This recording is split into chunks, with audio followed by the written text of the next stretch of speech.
I'm going to call the meeting to order at 6 o'clock. Good evening. Welcome to the Newfane Selectboard meeting. It is Monday, December 4th, and I'm here at the table, Angela Litchfield, and on Zoom we have Jeff Chevalier and Ann Golob, and by phone we have Mike Fitzpatrick.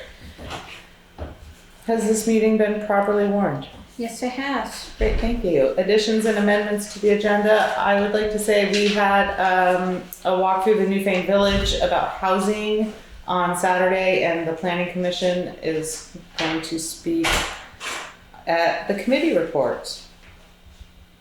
Kate planned on joining. I see that Jane is online, so that's perfect. Good morning. And now we have Katie Johnson-Aplin. Good morning. In person.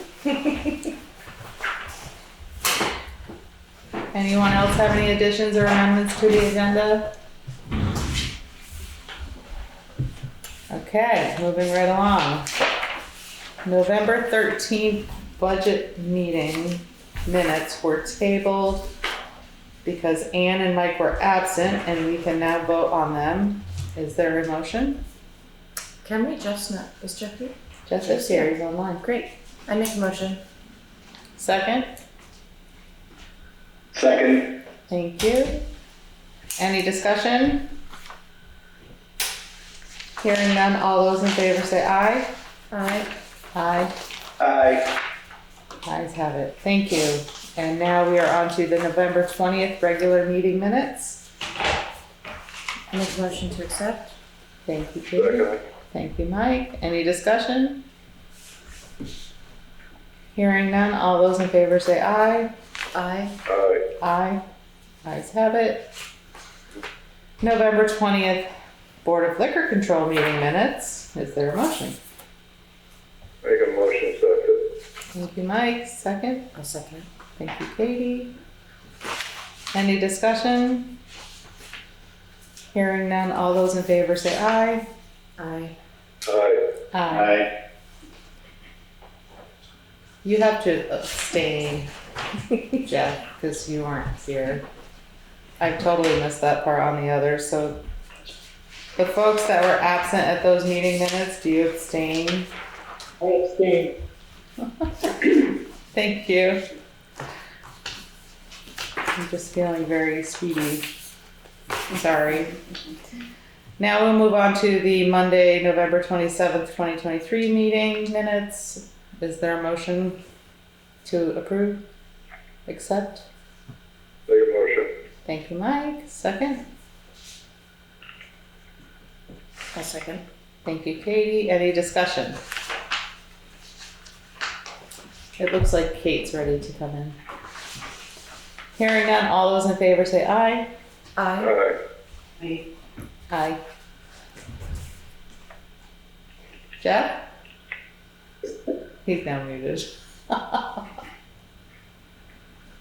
He was overzealous, now he muted himself. Sorry, yes, aye. Great. Ayes have it, because we were all there at that meeting. Moving right along, we have the road foreman and commissioners report. Good evening, Jay.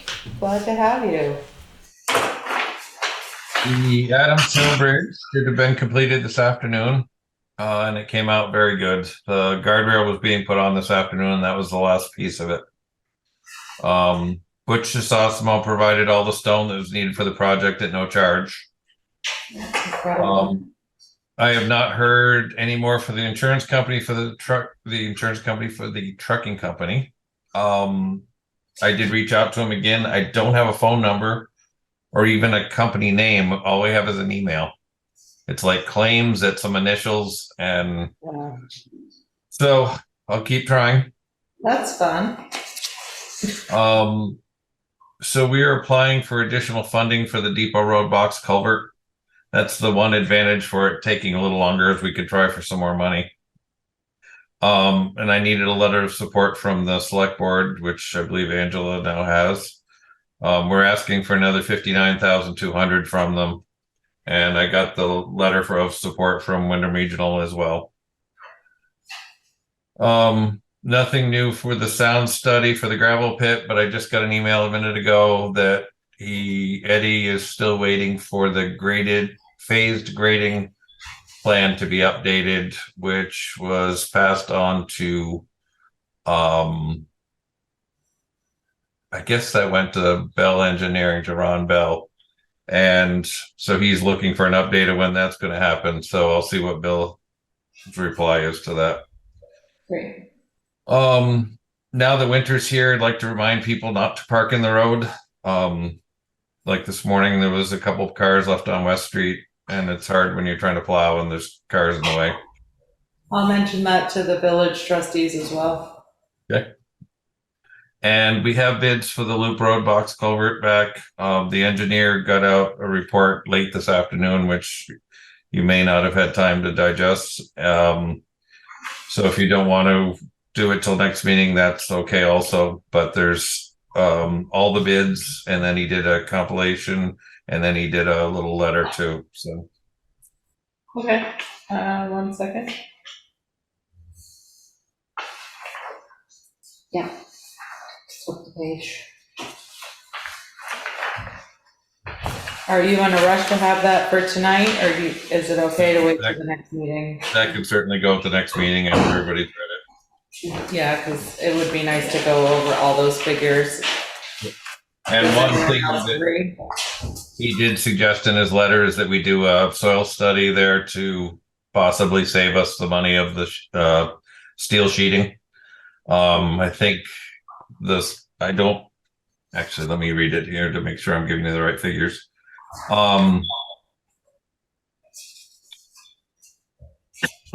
So I think well, if I could find the right letter, he sent me two here, so I guess the last one. Until the next meeting, if you could just forward us that, Okay.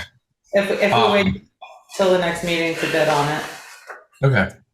So one thing he suggested with the soil study is if we do that, we might potentially save 38,000 by not having to use that. If we could use some cement blocks to hold the road while the construction's being done. Mhm. So that may be worthwhile to do, so that we know for sure. Okay. Is there a motion to approve the road foreman and commissioner's report? I make the motion. Second. I have Katie and Mike. Thank you, everyone, for chiming in. I appreciate you. Discussion. Number one, thank you for the photo on the Adamsville. That was great. It does. He texted me just to know that it I was. texted everyone. Any further discussion on that? That's amazing that they provided this stone at no charge. Yeah, that was very nice. So To Sir Awesome. Thursday midday, I brought them donuts and coffee on our behalf from us. So appreciated. Number two, I did draft a letter if the board would make a motion, if you'd like me to sign, just that we are in support of applying for this grant. I would make a motion that we apply for that, so you submit the letter of support. Is there a second? Second. Thank you. Any discussion? Hearing none, all those in favor say aye. Aye. Right? Ayes have it. All right, I will sign that and scan and email it to you and want it at first thing in the morning. okay, thank you. You're welcome. Anything on the gravel pit from anyone? If there's nothing new? Just the sound studies. That's what's holding it up right now, and I'll see if Bill doesn't get back to Eddie first thing in the morning. I'll call Bill and find out where he is on getting that from Ron. I really hope we could get that finished, because we really are so close to being able to submit this. This is our last step. Yep. No, I think once we have that, and it seemed like everything else was pretty much in order. So Right. We should be ready to turn it in. Yep. Yeah. Fingers crossed. Here's hoping. Merry Christmas. This is what happens. That would be our town Christmas present. Right? No kidding. And number four, I will get as many of the people and folks on West Street that I have numbers for and remind them that winter's here, please don't park on the road. And I will also advise the trustees to let the village folks know. Thank you. That's helpful. And then number 5, bids on Loop Road. So we have this. We had 6 bidders, and the engineers kind of done a breakdown on all of them. How does the board feel? Do we need some time to review this paperwork and then have a motion to bid at our next meeting? Or I don't feel comfortable doing it at the moment. This is a lot of information. Yeah, it is. How does everyone feel? I'm fine with waiting. It's not a problem, correct, Jay, to wait? No, it's fine. Okay. Mike? Oh, never That's mind. fine. You have a bid, so you, I got bid anyway, but that's fine. okay. So we will Yeah, table prefer to until our wait. next meeting. Will you please put that under Jay's? Yep. Thank you so much. Is there any further information for the road foreman or questions? If not, are we ready to vote? All those in favor to approve his report, say aye. Aye. Aye. Ayes have it. Jay, please, thank you so much for all of your hard work, and let all of the road crew know how much we appreciate them and their hard work as well, too. And nothing new on the NRCS thing. I've heard nothing from them. I haven't seen anything except be patient. Yes, that was it. So, thank you again. And moving right along, we will go to the administrative assistant report. Good evening, Juanetta. Good Glad to evening. have you. Some of what I've reported on is redundant because Jay had problems getting his report to me, so some of this I'm not gonna mention, which was the box culvert and the engineer's report. So there are currently 11 appropriation appointments for December 18th. This should complete the last of the appointments. Would you like to split these and have the last appointments on January 2nd? I need to have committee reports to me by Christmas. I've sent out email reminders, and that's also for the officers' reports. I sent that out today. I will need to send the first draft to the printers by January 19th, so that is my deadline. I have been given an ARPA request that is attached to my report from Jane Douglas, who teaches Tai Chi at the Williamsville Hall. And she is asking for $1,300. And when we get to that moment, we'll have Jane present us so that, because she is online. And then there is also the Sullivan Powers scope of services that needs to be signed. That is the auditors, and on the last page, the breakdown is $19,500 for performing the regular audit, and then additional audits for a single audit. If we go over a certain amount in federal funding, we have to pay an additional $6,000. Don't have a copy of that in my packet. I have a copy here and one here, so either one of them to sign. And I believe it's the entire board that needs the signature. Mm-hmm. Yeah.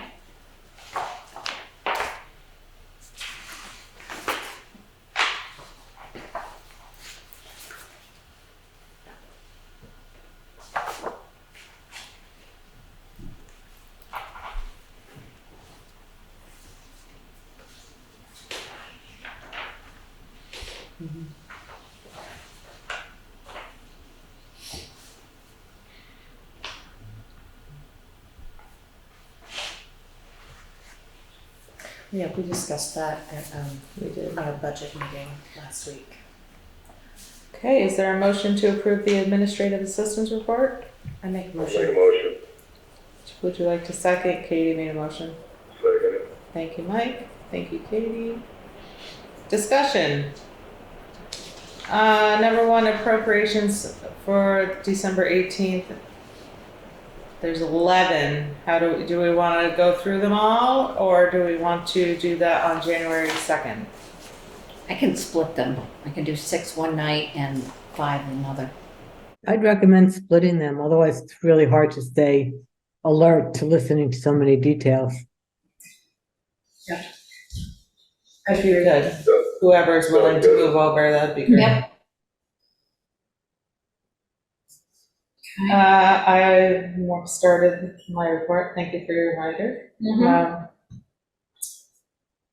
The first draft. While we're here, Jane Douglas, good evening. Would you like to tell us about your ARPA request? Hi, You. I'm here. I've been teaching Tai Chi in Williamsville Hall for a couple of years now. Tai Chi is a very simple, easy form of exercise. It's highly recommended for older people because it helps maintain balance. The number one reason older people end up in the emergency room is because they fall. So the state of Vermont has quite a program to support the instructors, which I get liability coverage from the state for that. But the hall, we haven't done it in January and February the past couple of years because of COVID spiking. I've usually stopped in December and don't pick it up again until March. I'm going to try and do it through the winter this year. I have a lot of requests for a beginner class, which I'm going to start up in January. The problem is that the thermostat there, Steve Levine has to walk down to the hall to turn it on the night before in order to heat up the dining hall area for us for class. He's been given some thermostats that can be controlled remotely from his cell phone, but it's going to require some new wiring to put them in place. He's going to run wires from the furnace, and et cetera, to the new thermostats. So he estimates that doing the wiring will be about 4 hours of work, which runs to about $300. It's not in his current Williamsville Hall budget, so it's an additional request. And if we do that, we're also now going to be using up a little bit more propane for heating. So he estimates we need about $1,000 to cover the extra heating cost. I mean, it's a great program. It's really important for older people to stay healthy. It's a wellness kind of program that the American Medical Association has certified as a medical procedure for older people to delay cognitive decline, which means we don't go gaga quite so swiftly. So it's kind of, this is an experiment. Going forward, I think the cost for the heating would be part of the normal Williamsville Hall budget. But since this is a sudden interest in doing this, I thought I'd better ask to see if we can get just a teeny amount of ARPA money to make this happen this year. Thank you so Any much. questions? How does the board feel? I'm all for it. Like I said, I've always been, anything that we can do over in that community to make things look good and make it alive. Are you going to sign up? Just have to, you never know. I'm getting to be that age. You know, you're never too young to start. Never too young to start, she says. I And think it's good. I have no problem with it. I just want to clarify that, we're going to end using our ARPA monies will have to be completely allocated by a year from now. So the end of 2024. So I understand what you're saying, that in the following years, we just have to come out of the regular budget of the Williamsville Hall. I just want to emphasize that fact that this, if it can come out of the Williamsville Hall, then this becomes just a one-off because we won't have the ARPA funds a year from now in order to allocate. So that's something that Williamsville Hall would have to make part of their budgeting plans. Yeah, Steve's aware of that. I think it's mostly just because if we're going to turn it on and add the thermostat and have the extra classes, and rather than me or him going there and trying to remember to turn the thermostat up. That because of all that, this is a one-off situation. I'm all in favor of the new thermostats, because anything that makes the building more modern, makes it easier to manage, sounds great to me. It's the cost for the heating that I just wanted to clarify, that will not be there next year. Yeah. So, Yeah, that would be part of the regular budget next year. right. Great. Jeff, do you have any comments? No comments. That sounds great. I think it's a good idea to modernize the building. And I agree with Ann, as long as it's in the budget next year to be on their behalf, not ARPA, then yeah, it makes sense. Great. Katie? I would agree. Okay, so is there a motion to give $1,300, I believe that's what you said, $1,300? To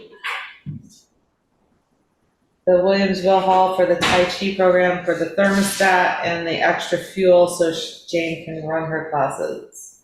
Is there a motion? I make such a motion. Everybody's making the motion. Who wants to make the motion? Well, heck, I'll second it. Mike and Ann, thank you. Any further discussion? Hearing none, all those in favor say aye. Aye. Aye. Ayes have it. We discussed the bids for the box culvert, and we decided that we were going to review the material that was presented this evening and vote on it next meeting. So that will be tabled. Is there anything? Oh, Sullivan and Powers. Is there a motion for the board to sign this updated contract? Make a motion? I make such a motion. Katie made a motion. Second? Yep. Ann? Thank you. Discussion? Just get here as soon as you can to sign it. Yep. Do we have a time deadline? As soon as you can, come in and sign it. Thank you. All those All in of favor? us have to sign it? Yes. A majority of the board. There's Okay. lines for 3 of us, so You're there's only fine. 2 of us. Because I won't be back in town for another 2 weeks.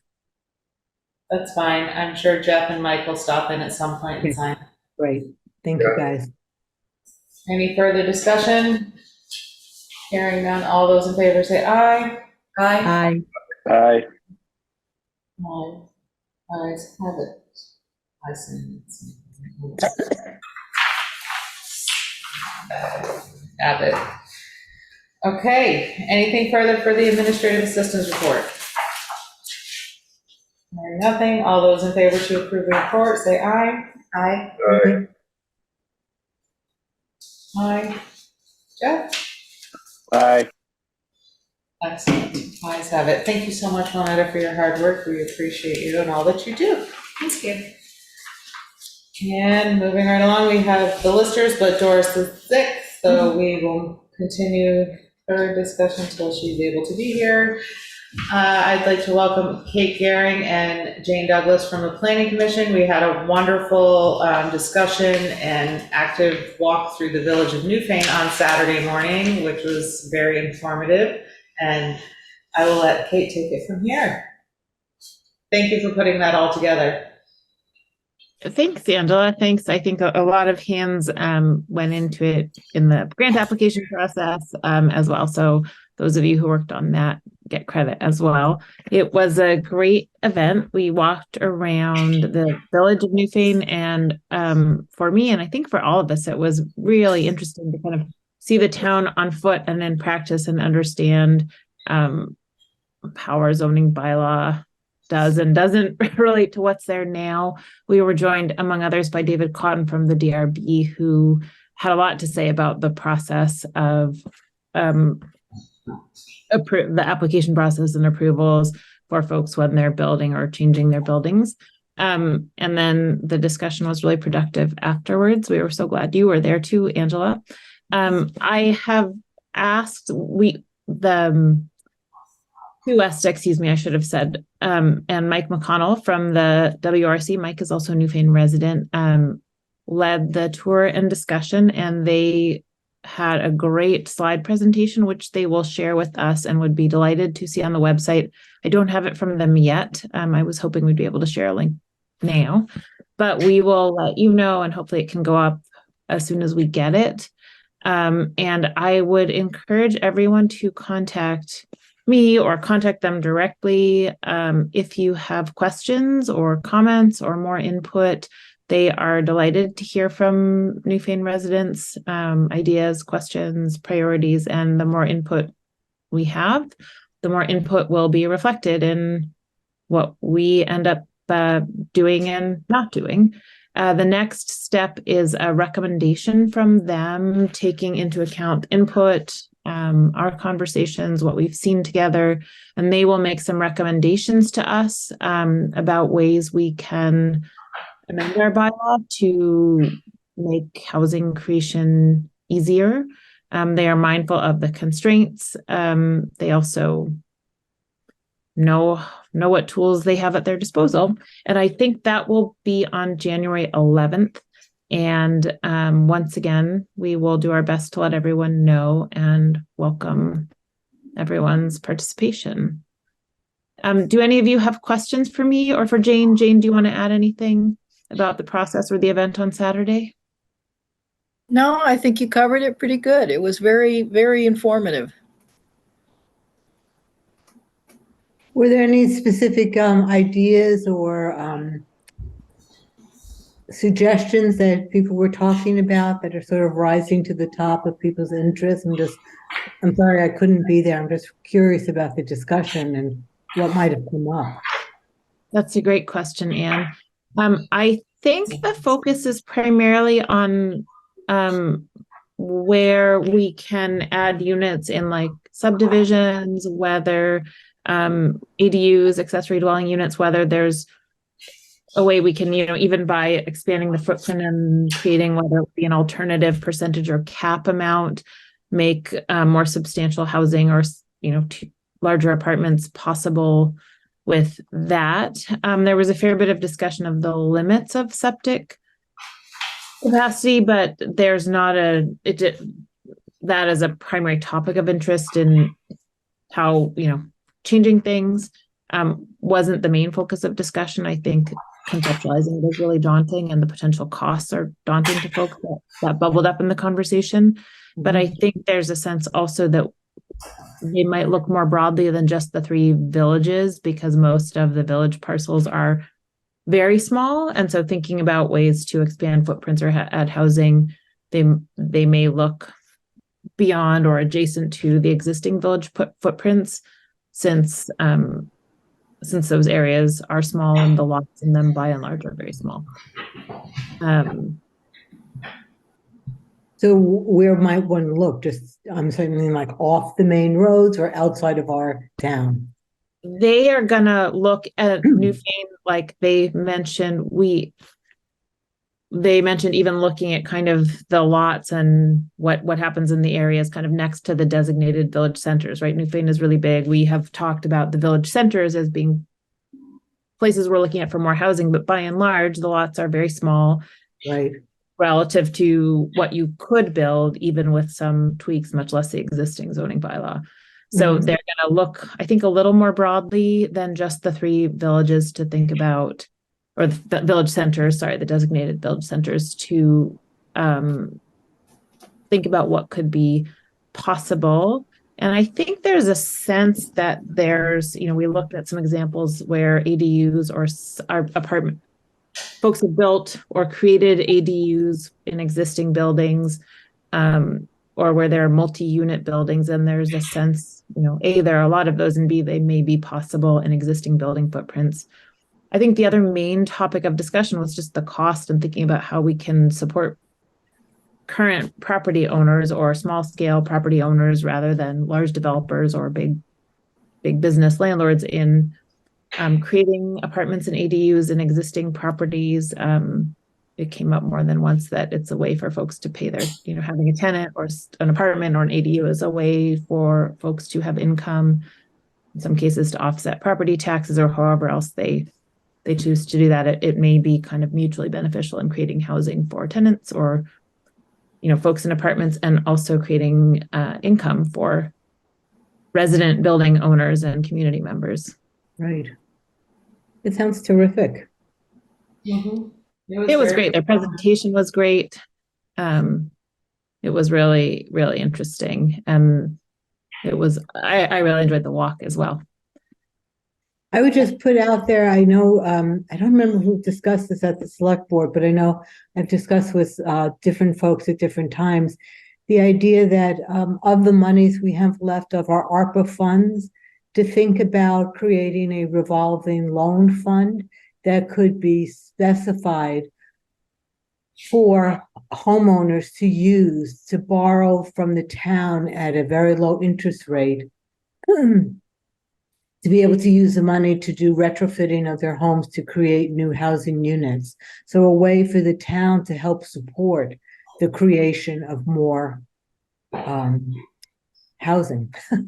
There is great initial enthusiasm among us members of the Planning Commission, kind of individually and as a unit, for exploring that idea. Jane and I had some less than quorum, just conversations about this and how we might start to think about it recently. And I think we would love to continue that conversation with you, Anne, especially if you know more about how we could approach it, what institutions we could seek, go to for advice, and also for thinking about administering something like that. I think it's easy for the town to administer it itself. And I'll start out by reaching out to Gary Fox from Rockingham, because they've done it. And he said he would share all of their documentation with us and explain how they used to work with a financing company, but then they got rid of that and they do it themselves. And granted, they're bigger than we are, but I will set up a time to talk to him probably in the new year. I'm kind of just too busy this next couple of weeks, but I'll definitely set up a time to talk to him and let people know if anyone else wants to join. And maybe he could even come to a select board meeting and just tell us about their experiences. And there may be one or two other towns that try doing the same, and I'll try to find that out as well. But I think it would be a fabulous use of our ARPA funds in a way to sort of take these funds that are finite and make them sort of live longer and have an extended life, because most likely we will never get anything like this again. So I agree. I'll just add quickly, the WRC folks reminded us that the town's top priority when the Planning Commission surveyed everyone, that one of the top priorities was housing and housing access. So we know that everybody in town supports that as a use for ARPA funds. Right. Or maybe not a specific project, but finding a way to support housing, and that may be a great way to do it. And it's also a way to support our current residents who want to do something but can't necessarily afford it, because it's not cheap to be building these days. So Sam? All right, a constant conversation.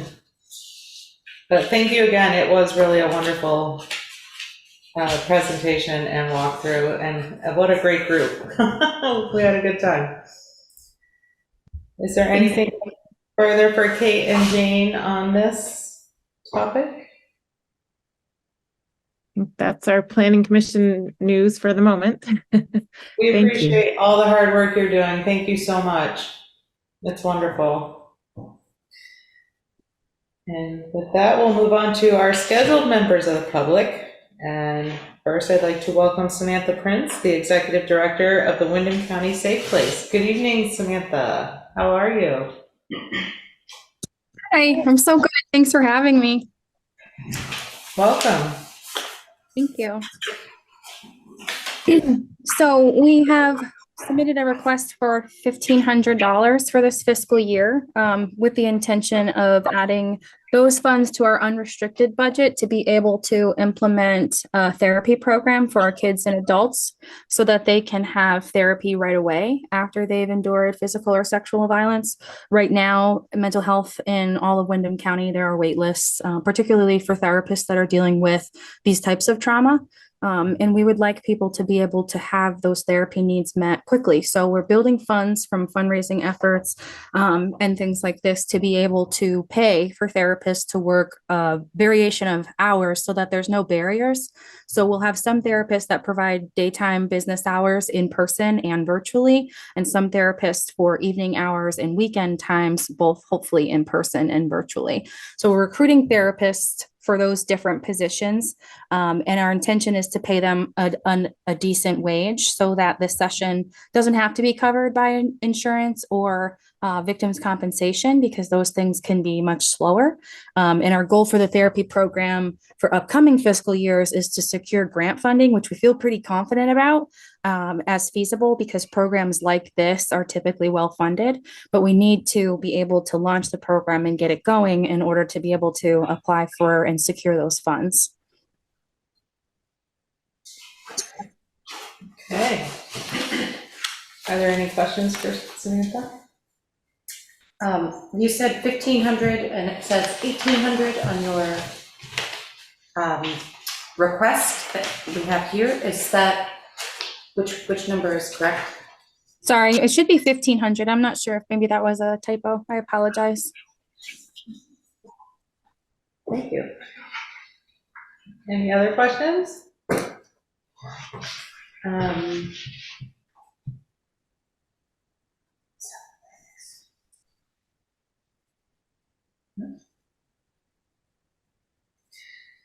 All right, if not, thank you so much for being here. It's an amazing program. You do such a great job, and the community really needs this type of programming. So thank you so much. Thank you for having me. Have a good night, everyone. You too, take care. Thanks for being here. And next on our list, we'd like to welcome Dan Dewalt for the Restorative Community Justice of Southern Vermont. Good evening, Dan. Glad to have you. Thanks. If you'd like to take a moment to tell us about your program and Sure. what you're requesting. I would. Restorative Community Practice of Vermont we have three aspects of our program. We train people how to do restorative circle facilitation. So we're actually wrapping up a 12-week course right now. We have one Newfane resident, and we do it on Zoom. So we have people from all over, but at the moment we have one Newfane resident taking it. And that enables people to get the skills to be able to work with people who are in conflict, to be able to help them get regulated so they can really describe what their situation is, speaking for themselves, setting them up so they can be in a circle with other people and actually have that circle make results. Because we don't mediate, we don't tell anybody anything what to do. We just set up a situation so that they can figure out how to do it themselves. So we do that training, and that's an ongoing thing. We do 2 or 3 of those every year. Like they're 12-week. They keep getting longer because it's like there's a lot to do. So like we keep sort of stretching them out to more. But that's ongoing and doing well. And in addition, we're just doing conflict resolution work. There are 2 of us main people, and we work for free. But we each have at the moment 2.5, 3 different situations that we're working with folks at various stages of bringing them to a conflict resolution circle. But the big news, and I'm really excited about, after banging my head against the door for several years at Leland High School, the door opened. And this year we have a principal who is serious about restorative practice at the school. And so he's really using our organization and other experts, also from John Kidell, fellow from up in the Burlington area, to change the culture of the school to be a restorative culture. So that means that teachers are getting training on how to de-escalate and how to not bring their own personal sort of vendettas, and just how to self-regulate so that they can be there in their entirety for the kids. And then when kids are dysregulated, things are much less likely to escalate. And when someone really makes a big mistake, as countless studies have shown, every time you suspend a kid, you increase their chances of going to jail. And a really big goal of ours is to just end the need for any suspensions at all. So I mean, that's sort of a long-term goal, but it's actually realistic. So we're dealing with ever more increasingly sort of serious situations at the school, but it's working. And so we've been involved in several things already just this year. Working with teachers to give them skills, doing workshops for all the teachers, working with situations between students and other students, between students and teachers. And I'm really very excited about that because it is showing actual results, and people are, it's a very big shift in thinking, you know, to go from the punitive, retributive mindset to a restorative mindset. But what happens is when it starts to happen, it kind of works, and then people notice that it works, and so then it becomes easier. So we're just starting to get up to that hump. People are getting a little experience with it to be able to see that it's kind of working. That's great. So I think the future of that sort of policy and mindset at the high school is very bright, and I'm very excited about that. Good. And I'm really pleased that we're able to be right in a part of that and center of that. So we're asking, the town has given us $1,000 each year, which has been really very much appreciated. We have, what we mostly do with that, we found out, finally, you can tell that I'm the head of this organization because we've never had insurance. But now we have to have insurance. So we have to pay for insurance this year. We have basically an administrative assistant who also is trained in restorative practices, but she organizes all the technical aspects like of our classes and our instruction. Does the two of us who do all the circles are old people with no technical skills whatsoever. So we actually have a connection to the modern world for this person who we pay as a contractor. So most of our money goes to pay her, insurance, Zoom fees, you know, that kind of stuff. So we have one foundation which funds us, and then town of Newfane, and then we charge for our trainings, although anyone can take them for free if, you know, we make it clear that you don't have to pay them. We do get some money coming in from trainings. We don't charge for any of our conflict resolution work. Although I don't know if it was this year or last year, we actually got a contribution of $2,000 from some people in appreciation for the work we had done doing conflict resolution work. There's some people from up north. And weirdly enough, we went up to Fairfax, Vermont this summer to help them talk to them about how to have community conversations and to reach out with people where there was conflict in the town and they were trying to figure out how to get opposing factions to be able to talk to each other. Wonderful. So that's the kind of stuff we're doing. And happy to do more here. We take what comes from wherever it comes. So because of the school, now I can tell Newfane residents that actually we're touching lives of people in Newfane on a regular basis too. Wonderful. Are there any questions for Dan? I'm super excited for you to be in high school. But when I was a student, there was a program that did some conflict resolution stuff and group dynamics, and it was incredibly helpful. And I'm glad that it's back, that there's some form of that back again to help benefit people. That's awesome. Cool. Excellent. Any other questions or comments for Dan? Thank you so much for being here. You're welcome. We really appreciate your hard work in keeping this program going. Yeah, It's wonderful. Thanks to the support, your support, the support of the town. Of course. Much appreciated. Thank you. And next we'll go to the Women's Freedom Center. I'd like to welcome Vickie Sterling. Good evening. Glad to have you, Vickie. Hello, good evening. So the Women's Freedom Center is the domestic and sexual violence organization in Windham County, and we provide support to all survivors of domestic and sexual violence, stalking, and sex trafficking, as well as prevention and educational activities. We've been in existence for almost 50 years. This coming year is going to be our 50th, and all of our services are free and confidential.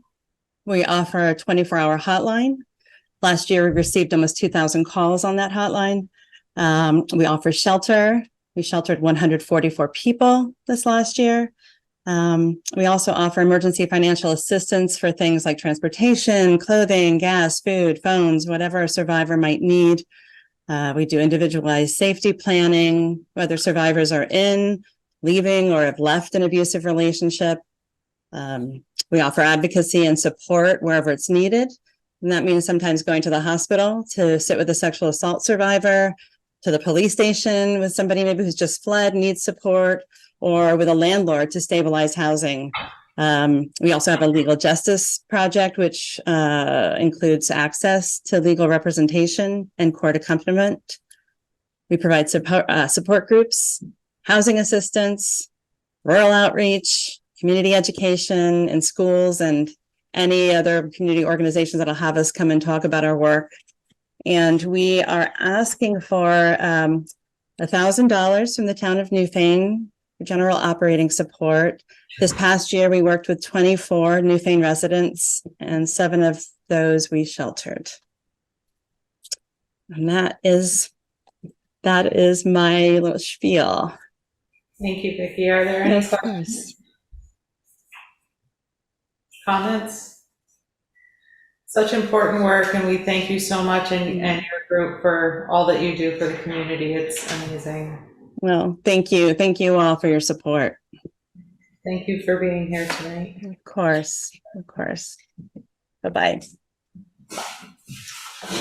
And next we will go to West River Valley Thrives, and we welcome Jeryl Julian-Cisse. Good evening. See you are on Zoom as well. And there we go. Okay, good evening. Glad to have you. Yes, I couldn't attend in person tonight, sorry, but and I am here to represent the West River Valley Mutual Aid. It is not Thrives, which is also a wonderful organization up at the high school. Yes, but this is West River Valley Mutual Aid. Typo on our minutes. It's okay. On our agenda. Agenda. Okay. So, all right. So West River Valley Mutual Aid started locally just around COVID-19, the beginning of COVID-19, started locally to basically neighbors helping neighbors in the West River Valley area. We pretty much were started out of, needs through COVID-19. This particular ask that we're doing is to fund the Last Mile project, which is a generation from the Everyone Eats program that was started back in the beginning of COVID-19 when free meals were distributed throughout the state. Locally in Brattleboro, where it was initially started, Newfane and the West River Valley also was able to participate. And boy, I think over the 2.5 years that we were in existence, we gave out at least about 25,000 meals, all for free throughout the West River Valley. Yes. And so with wonderful volunteers, we couldn't have done it without them, but many people benefited from that, both people who drove through and then those who were able to get food delivered to them. Where we are now, that funding and the program ended last March, but we didn't miss a beat. Right away, within the next month, we had already established the Last Mile project. And what that is we are delivering meals throughout the West River Valley to folks who are ill, who are homebound, who don't have transportation, who are not able to get out and need the food. And so we work with senior meals, Veggie Van Go, easy prepare meals that we get through the Townsend food shelf. We deliver staples, and this is just to folks who cannot get out to get their own food. And the food is free, but the delivery takes lots of hours and time and many miles.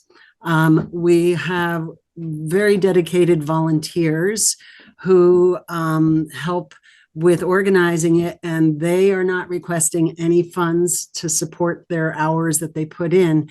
However, as we all know, gasoline is not something that, it's expensive. And so we need to pay a stipend. We committed to paying a delivery person who we have that every week is reaching the from as far as up to Windham area down through Newfane. And so that what we need to do is get funds to help continue this program. And we're asking $500 from the town of Newfane. What this will help us do is continue serving throughout the West River Valley, Newfane in particular. I think the information, let me see, that I have here is that over the years of through Everyone Eats and home repairs, other things that we've been involved with, as well as the Last Mile project, it averages out to about 35 residents in Newfane.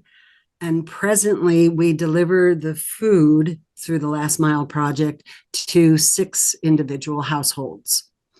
So that's the numbers locally just in Newfane. That also includes Brookline and South Newfane. So let me see, we this year, we were able to get a grant through the United Way for about $5,000. So we know that that money will run out about April. I can't tell you whether or not that's an ongoing renewable amount. I'm sorry, I wasn't able to get that piece of information.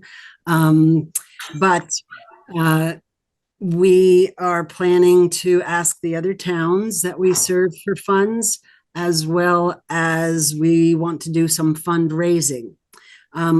We figure it costs us, you know, with the price of gasoline right now, it costs us about $6,000 a year to operate. So, yeah, that's sort of where it's at. We want to continue the project. We know how vital it is, not only for the food that folks are receiving, but our delivery person. You know, it's a once a week check-in with folks that are, you know, he'll talk with them, see if they need something else. There's many other things that besides just handing off a meal to someone that goes into this. And we're very grateful for the dedicated folks we have doing this program. So no one receives money for their work.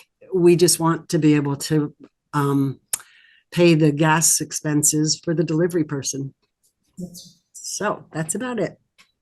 Any questions? Any questions for Jeryl? Wonderful programs. It's been very helpful throughout the community, and the check-in for the folks is amazing as well. Right. And I guess does anyone know questions from anyone? I just want to give a shout out to our people because I have to just say this couldn't happen without Mike Bills from Townsend. He has been through 2.5 years of delivering with us for Everyone Eats, and then just is so dedicated to continue this program.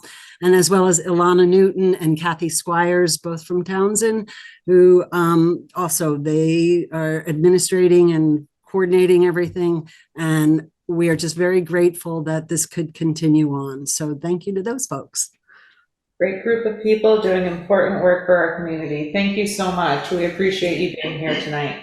I see Kate has her hand raised. Kate Garrett, go ahead. I was just applauding. I was joining your chorus, Jeryl. Thanks. Okay. Great job. Yes, thank you. And Kate is also a very vital person in West River Valley Mutual Aids. Gloria presented the petition, but she's teaching an English class right now, so I'm representing us all. Thank you. Have a good night. Good night, Chip.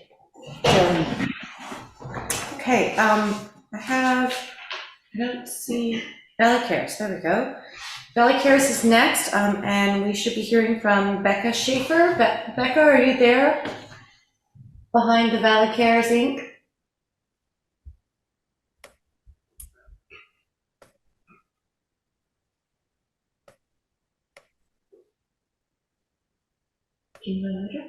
All right, I am here. Hi. I have my microphone and okay. Welcome. And is my video working? I can't tell. No. Oh, I'm sorry. Hang on just a moment. Austin's going to fiddle with it. Oh, I think maybe There you it go. might start. Yeah. There we go. All right.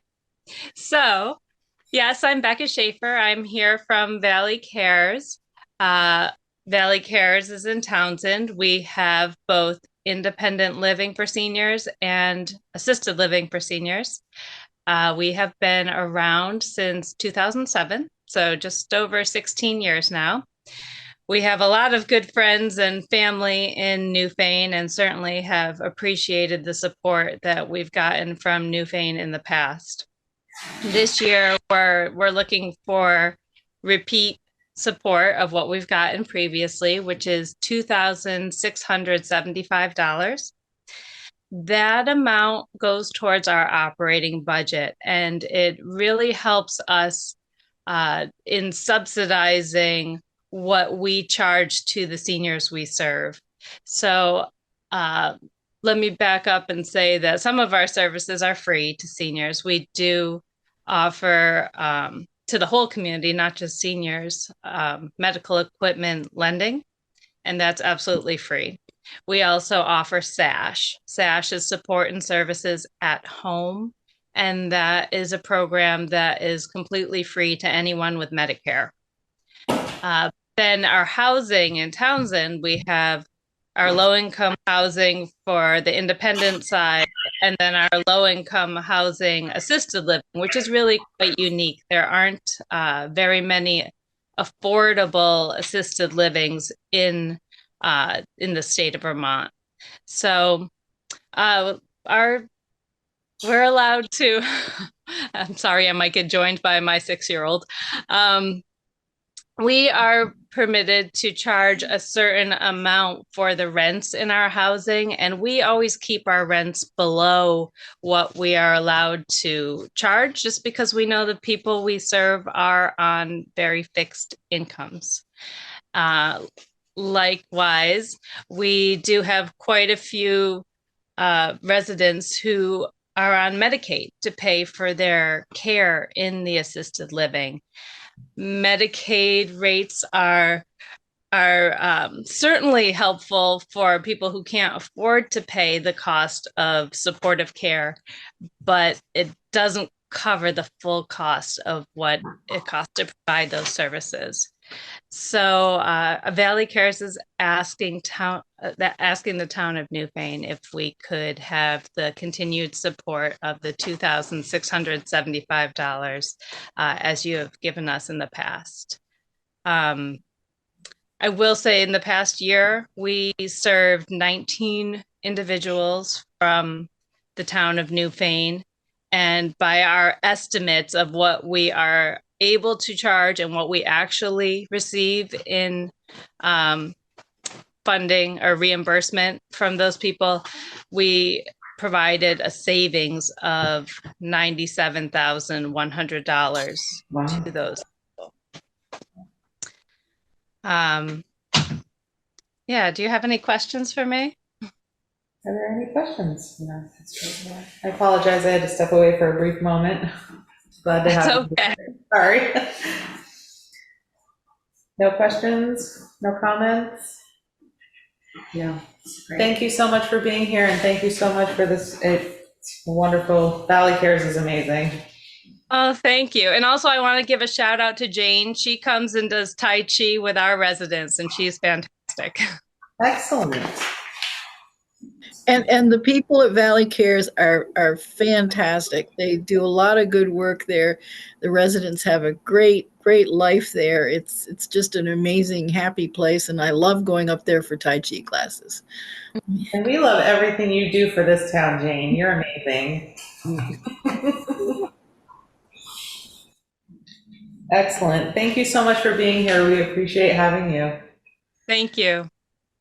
And next, we will go to HCRS. I'd like to welcome Heather Cloud, who presents. Actually, I am here representing HCRS, and my name is Alice Bradeen. Hi, welcome. Alice. Good evening. Good evening. Thank you for inviting us to attend your meeting. And we're happy to be here, and we're very thankful for all the support that the town of Newfane has provided us for many years now. For folks who aren't familiar, HCRS is, our full name is Healthcare and Rehabilitation Services, which you might understand is why we shorten it to HCRS. It's kind of long, but we're the community mental health agency designated by the state of Vermont to provide mental health, substance use, and developmental disability services for Windham and Windsor County. And we provide these services regardless of a person's ability to pay. In addition, we have a residential program for people who might be experiencing a mental health crisis, or perhaps they're transitioning out of a psychiatric hospital, and we help them transition back into the community. We also have the Kindle Farm School, which is located in Townsend and Newfane, and our school serves students, boys and from grades 2 to 12. We also provide emergency services, which are 24/7 for all of our communities. And in addition to all of our array of services, we also help the people we serve with employment, with housing, with education, with whatever their needs are to make them more successful in their communities. So we are requesting funding this year to support our open access program. I'm sure many of you have heard about the challenge to get into mental health services, and there can be really long wait lists. And so we launched an open access program where people who are seeking services, who are in need of care, can contact our 800 number and receive, talk to somebody about their needs and get an appointment within generally 24 hours. So these positions, which we call access navigators, are not funded by the state, but they can really help people determine what services they need. They can connect them to other services outside of HCRS and also get them an appointment for an assessment very quickly. So it's made a huge difference with getting people in the door. And we've been really pleased with the success of that program so far. So we are, again, asking for $1,850, which is the same amount that the town of Newfane has been funding us for a while. Wonderful. Thank you so much. Any questions for Alice? Thank you for your presentation. Such great work. We appreciate all that you do. Thank you for being here tonight. Thank you very much. I really appreciate it. And next, I'd like to welcome Stephen Meyer from the Leland and Gray High School Foundation. Good evening, Stephen. How are you? Good. How are you? Good. I'm back once again. Thanks for having me on. We are the Leland and Gray Educational Foundation, founded in 1997 by Roland Gould. And to this day, we kind of wish he hadn't named it the Leland and Gray Educational Foundation. Many people say, well, I already pay taxes to Leland and Gray. Why should I do it again? We are completely separate administratively and financially from Leland and Gray. We are an independent foundation, a 501c3 organization that awards scholarships on an annual basis to a member of the graduating class of Leland and Gray. So each year we award a $4,000 scholarship, and oftentimes an additional $1,000 scholarship, depending on our financial situation. And that we're careful with our money. Our $4,000 scholarship is distributed $1,000 a year over the course of 4 years, as long as you have good academic standing. We have no expenses. We do some of our own fundraising that is pretty modest. It brings in about $1,200 to $2,000 a year. Like I said, we have no expenses. One of the side benefits of our organization is also because we're a 501c3, there are several scholarship organizations within our community that actually use us as a conduit for holding their money. don't let the word out too much on that, but poor Mike Adrian, our treasurer, has to deal with that extra work. But it is a service that is an added benefit to us, doing what we do. So each year we request $1,000 from the citizens of Newfane, and they've always approved it, which we're very, very thankful for. And specifically, who benefits, we cannot always promise it's a Newfane resident. It's going to be someone from the graduating class. I can give you examples recently of people who have received it from Newfane. Abby Toll was a recipient last year. Beth Wells has been a recipient. And the nice thing is, it's really great when some of these people stay in the community, because that's what we're hoping for, that they come back and they do what you guys are doing. Yeah, that they become select people or listers or members of the community. And to that end, Beth Wells is certainly, she's a teacher and a coach up at Leland and Gray. Jamie Nystrom from Brookline now has his business, Bench Mountain Maple, which is here in Newfane. He was a recipient at one time. Recently, Peter Bassard was a recipient.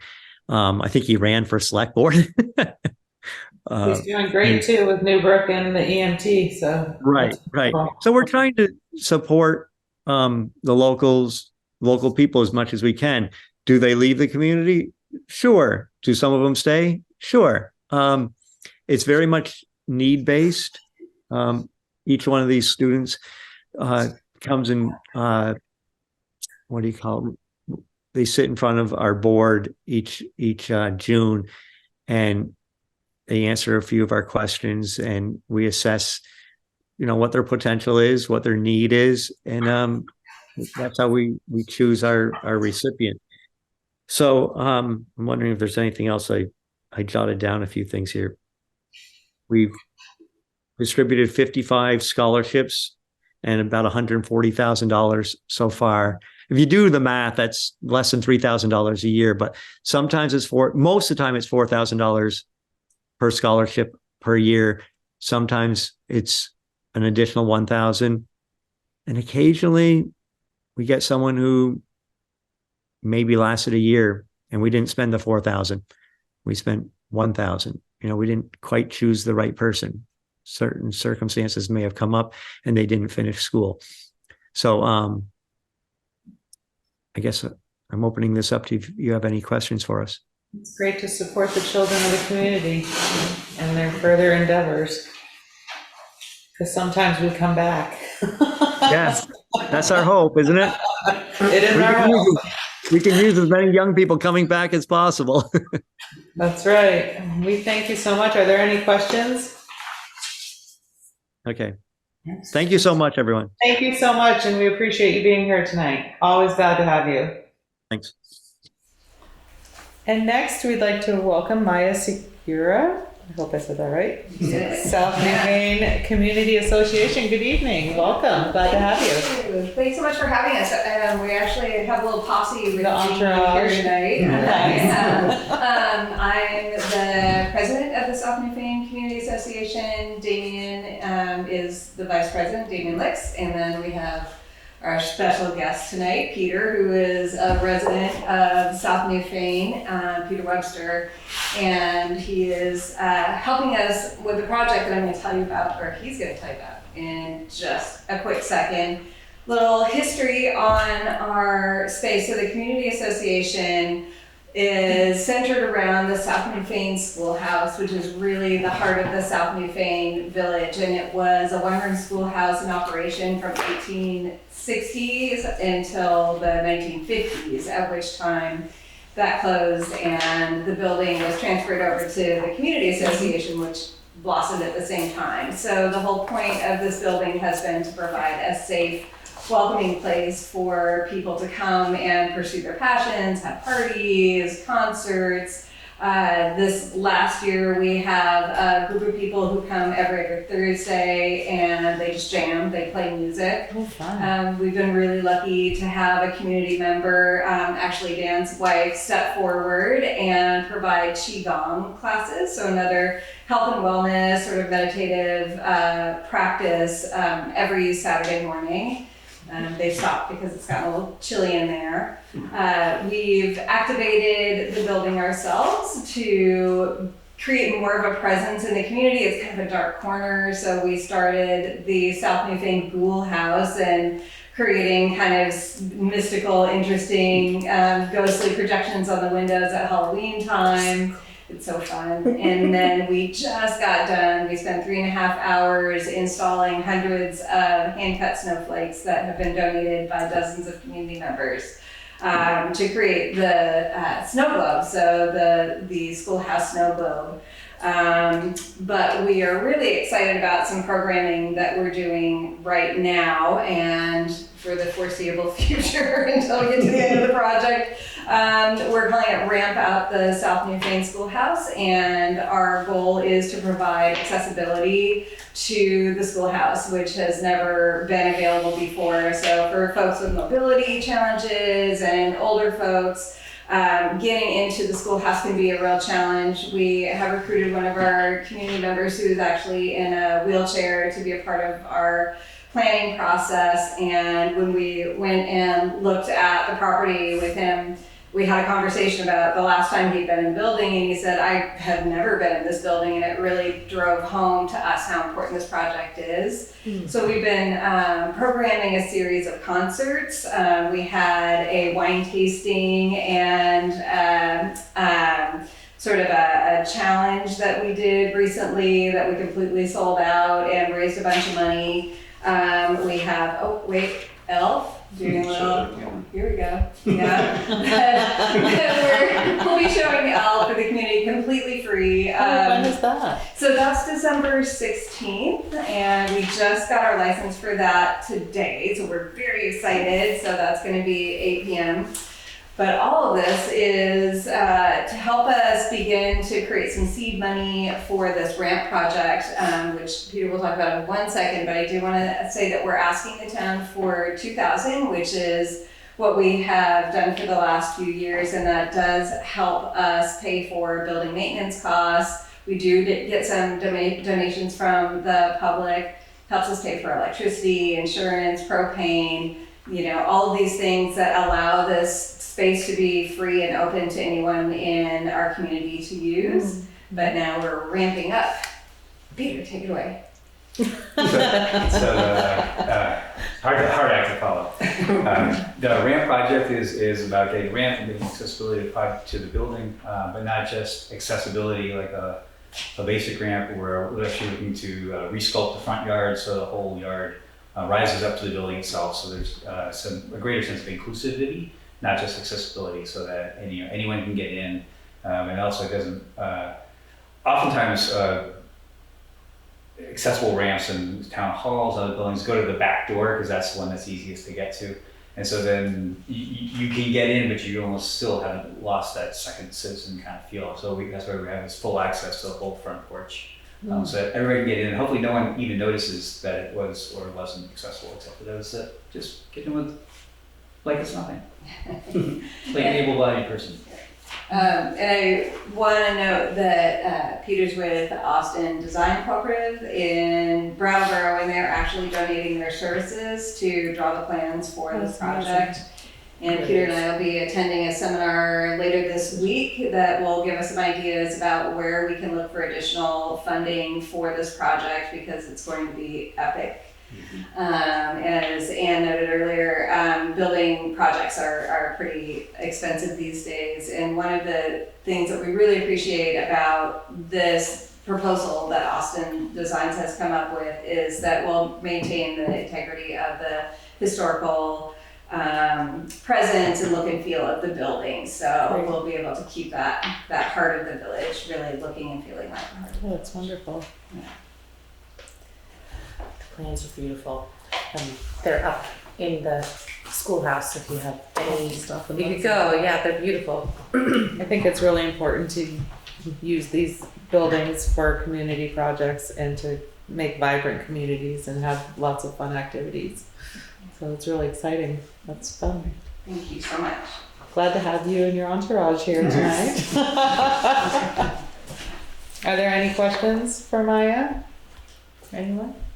No? Well, again, Anne, go ahead. I just said, hooray. Thank you, Anne. Wonderful. I look forward to seeing all that will happen. That'd be great.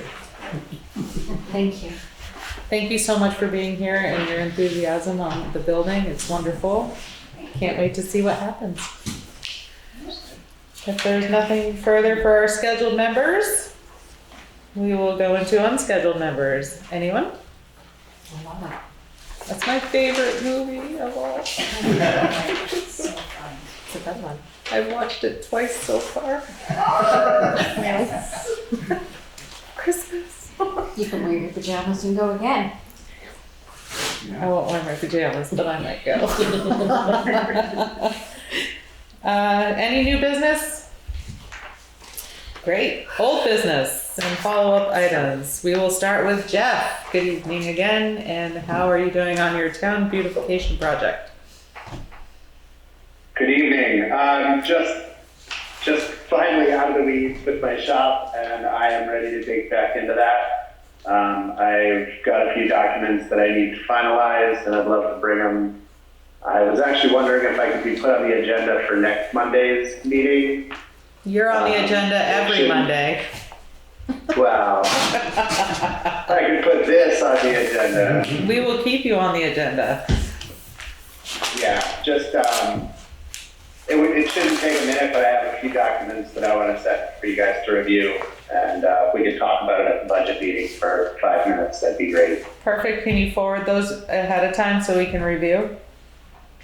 Most definitely. That would be amazing, because I like to be able to review before the meeting. Yes, it's very helpful. All right, so can you put that on our budget meeting? Yes, ma'am. Thank you. Anything further? Nothing further at this time. Glad that you've moved out of the weeds. It's good to hear. Slowly. Till the next project. Yeah, seriously. Moving on. Anne, do you have any updates on the FEMA buyout for the South Newfane store? I have not heard anything to date. Great. Any ARPA fund updates, except for the revolving loan scenario, which we'll wait to hear more on from that. Jane was asking about that at the last meeting, and I told her that you were working on it, and we've discussed it, and here we are. Yep. Personnel policy changes, recommendations? So I'm still puttering away at it. Did you ever hear back from VLCT, the person that you had emailed? So we're still trying to figure out. State of Vermont too, wasn't it? I forget. It was Beamers, sorry, Beamers. Yeah. So I had sent you the recommendations from the lady from BLCT.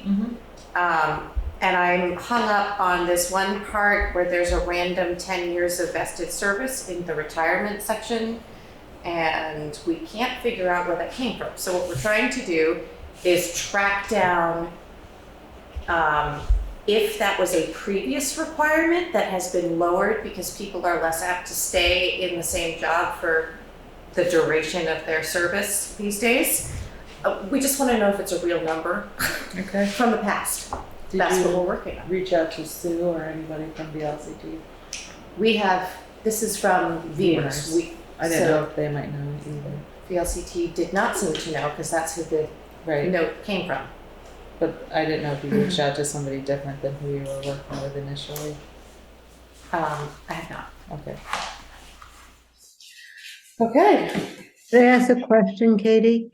Sure. Before we vote on finalizing the document, when it's ready, when you're ready, should we have our lawyer review it?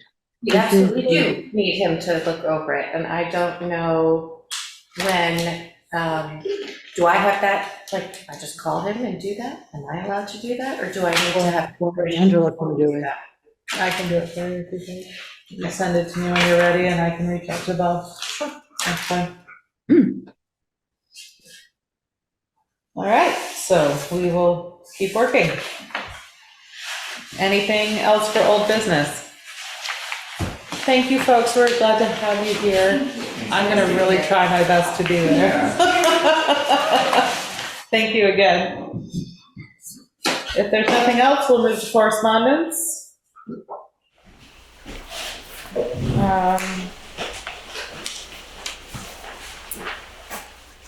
We received a letter in response to the letter I sent to Bill Morse.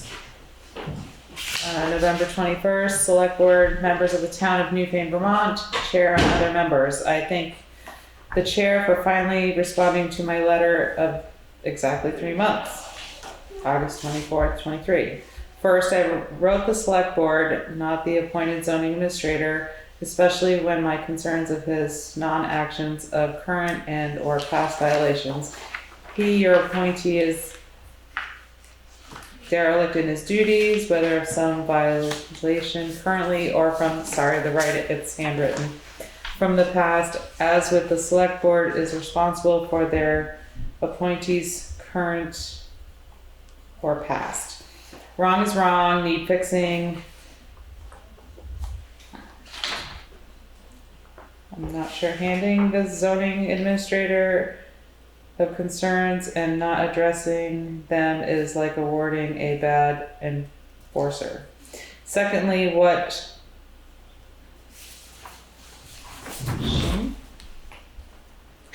for FEMA, waste good money on some personnel problems such as the South Newfane store, my opinion. Thirdly, passing the buck from current or past select board to the zoning administrator, then the DRB is a sham of local bureaucracy. You folks, the current legislative body, past or present, are responsible for your appointees. I, as a town resident, move and am pointed out violations with no response. As I pointed out, one of your DRB members drives by the violation of permit number 15-1030 as the permit examples, quote, no closer to the road than the front of the house, quote, end quote, and being the same DRB member that lied at a select board meeting where you, the chair, and I and my partner attended about the amount of abutters of my past ambition on our proposed project. Fourth of all, there seems to be a lot of violations that are ignored. Mercedes, Old River Bend, Inn, Deck, Adele, Grand Sidewalk, etc., etc., etc. Many, except when all come to all my past endeavors. Maybe it's time to reconsider zoning.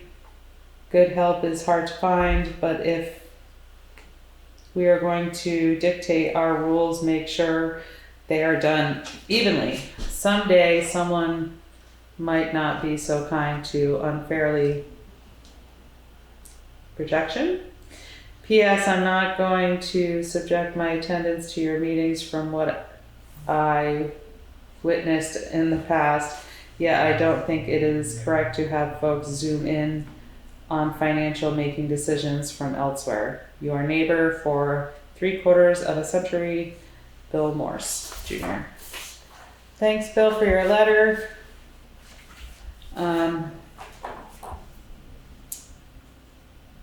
We will address that as well and send a response. Thank you so much. And we need to make a motion that Katie and I are able to do an approved pay order since we are the only two in the building. Is there a motion? Motion. Mike, will you second? Yep. All right. Any discussion? All those in favor say aye. Aye. Aye. Aye. Thank you all for being here. We had so many in attendance. It's wonderful to have so many people show up to our select board meetings. We appreciate everyone in our community and all that you do. Thank you, be safe, and have a good evening.